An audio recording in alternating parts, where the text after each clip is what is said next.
Assalamualaikum warahmatullahi wabarakatuh. Alhamdulillah, dalam pertemuan kali ini kami akan menyajikan kisah Ashabul Kahfi. Mari kita saksikan bersama-sama.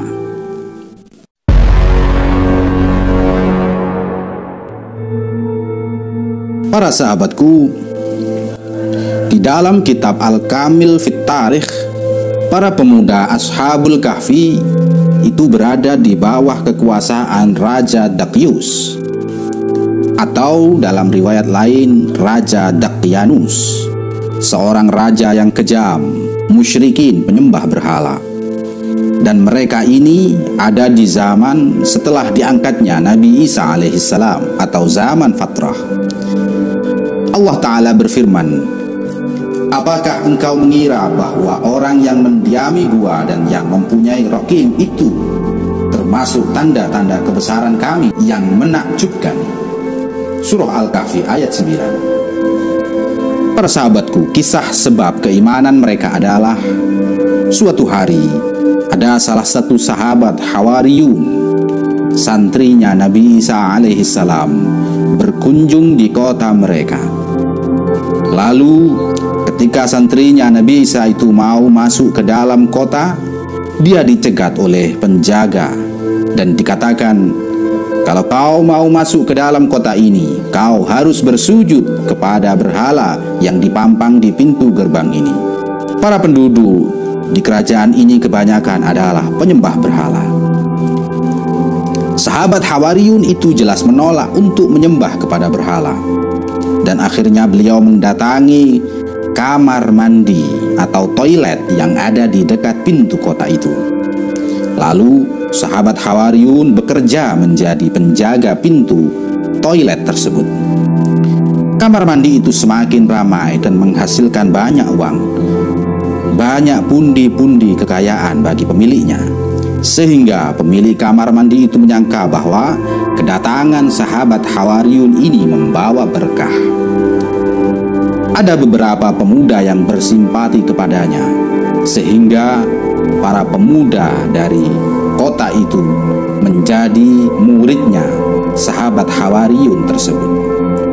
Sahabat Hawariyun mengajari para pemuda itu berbagai macam disiplin ilmu, mulai dari ilmu langit dan ilmu bumi, serta ilmu-ilmu yang menerangkan tentang akhirat.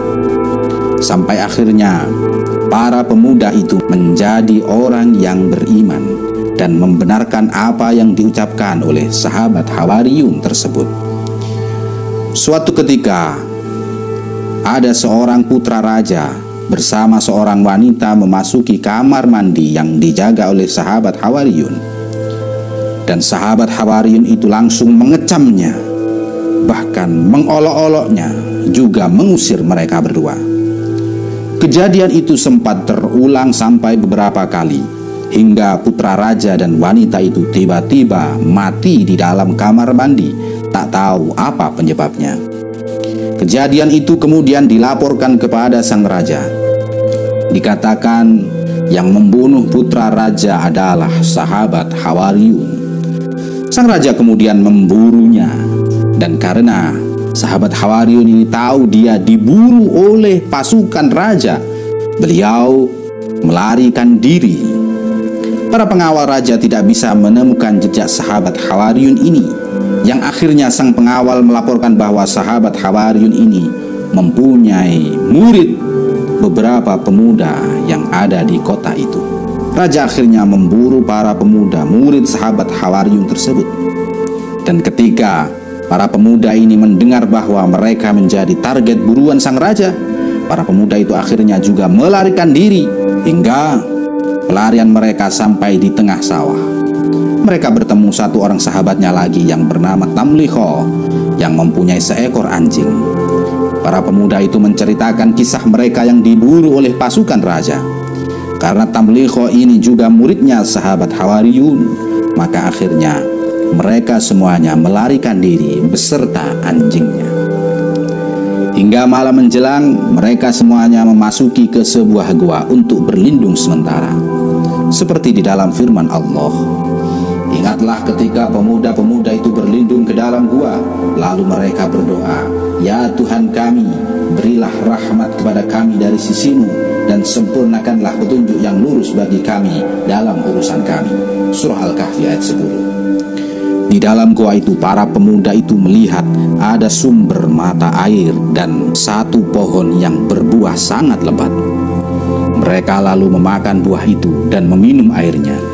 Dan kemudian salah satu dari mereka berkata, "Kita istirahat saja di sini sampai esok."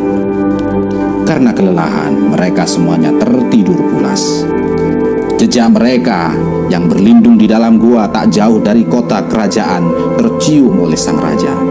Sampai akhirnya raja bersama pasukannya mendatangi mereka. Sang raja bersama pasukannya sudah sampai di pintu mulut gua dan menyuruh pengawalnya untuk memastikan apakah para pemuda itu ada di dalam.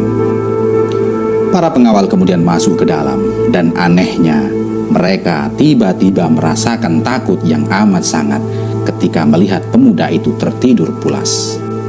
Dalam firman Allah, "Dan engkau mengira mereka itu tidak tidur, padahal mereka itu tertidur. Dan kami bolak-balikkan mereka ke kanan dan ke kiri, sedang anjing mereka membentangkan kedua lengannya di depan pintu gua.